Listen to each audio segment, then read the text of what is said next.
All right, next on the docket, let's jump on down to Athens with the Bulldogs. My number one team in the nation. They got to prepare now to face a very improved Auburn Tiger team, a hell of a lot better Auburn team than I suspected we were getting leading up to the season. And Bo Nix, if he plays like he did against LSU, all of a sudden, Auburn's a very, very dangerous team. Can he be a hero like he was against LSU's defense going up against his Georgia Bulldogs? I don't know. That's a tough task, but he just did it. So, I mean, he's feeling the heat. Maybe that, there's players that respond to getting benched, and maybe that lit a fire under his ass. Who knows?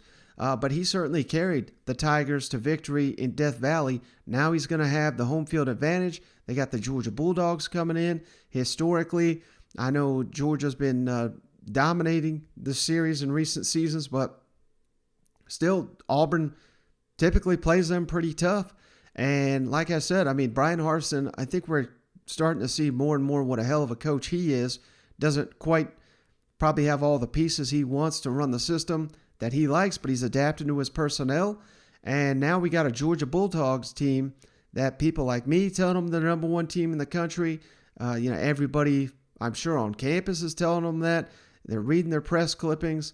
Now, Georgia has not had a single game where they've let up at all. And I'm not certainly saying that going into the South's oldest rivalry, they're just going to cruise and take it easy. But, hey, stranger things have happened. So that's why, this is college football. That's why I love it, man. It's so unpredictable. You just never know what you're going to get week in to week out, unless you're talking about damn Nick Saban's dynasty down there. They're about the only ones that show up every single Saturday without question. So, this is an interesting matchup. And again, maybe this is the one where Cousin Shane was asking me, at some point, Georgia, without JT Daniels, they're going to have to push the ball down the field. They're going to have to open up this passing game. What if Stetson Bennett is making mistakes? If we don't even know. JT Daniels going to be the starting quarterback? Is Stetson Bennett going to be the starting quarterback for this football game? Auburn's got themselves a nasty little secondary here with the likes of Smoke Monday and McCreary's back there. I mean, they have some really, really good players in that secondary. Can you lean on the running game on the Auburn Tigers like you did the Arkansas Razorbacks? I don't know if you can, but hey, we're going to find out here on Saturday, no doubt. But that is something that Kirby Smart is hammering home with his team. Don't read your damn press clippings. We've not accomplished anything at this point. And we ain't played nobody. He said he was going to say that that was going to be the message to the team. And hey, you look at those standings, Auburn, I know it's just one game, but they're undefeated right now in the SEC. So same as Georgia. I mean, this is not a game that Georgia Bulldogs can just completely overlook, and it's compounded by the fact that they don't know who in the hell their starting quarterback's going to be due to injury. So Kirby also gives an update on JT Daniels. Challenges they've had and the ones we've asked them to do. Don't worry, I'll have a quarterback question later, but defense. I was real nervous. Y'all are I know it's just 5 games, but y'all are kind of in rarefied air in terms of what's going on right now. What is the culture among the players on this defense as far as how confident are you that they're not going to read the press clippings, they're going to be mature about this? Well, they're definitely going to read them. I mean, there's no stopping what they see on their phones. So that's not, they're going to read that. Is it going to affect them? Is it going to poison them? I hope not.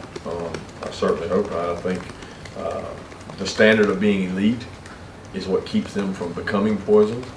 And when you compare yourself against greatness, there's a certain standard you have to reach, and it kind of supersedes the opponent.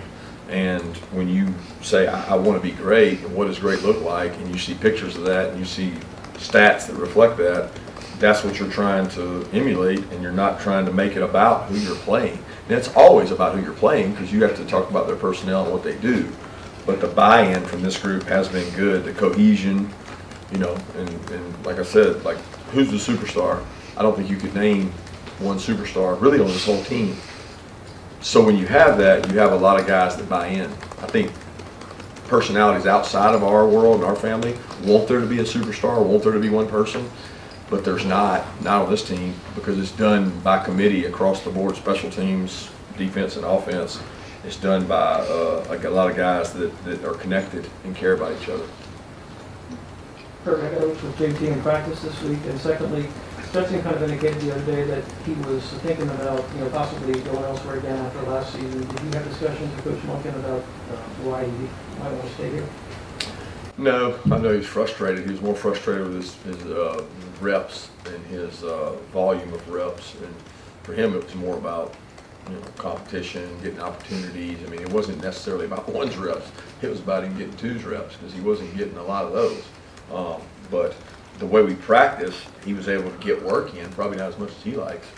And as far as JT, he's not going to do anything today.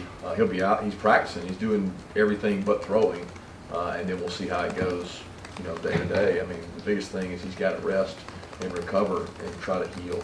So we're very hopeful that he'll be able to go Tuesday, Wednesday, and be able to throw like he was able to do last week some days. But he's not going to do much today in terms of throwing. But there's a lot more to quarterback than just throwing the ball. And he does a lot of that stuff well, and he'll still do all those things today. So, based on what he had to say, they have no idea if JT Daniels is going to play, and they probably won't find out until kickoff here, or maybe the day or two before. But still, that messes with your preparation because, you can game plan all you want, but things can turn on a dime if, what if they're ready for Stetson to go in there, and then JT Daniels is ready to go. I don't know. It just complicates matters so much. Going on the road, going up against an angry Auburn team. Like I said, they're a hell of a lot better than I thought they would be this year. So who knows? Auburn may be a sneaky good this year in the SEC, and it's just now getting started because this is only their second conference game. So, it would take a monumental performance to be certain to beat the Georgia Bulldogs, but again, this is college football, brother, and that's what that's why we love it, because you just never know what's going to happen.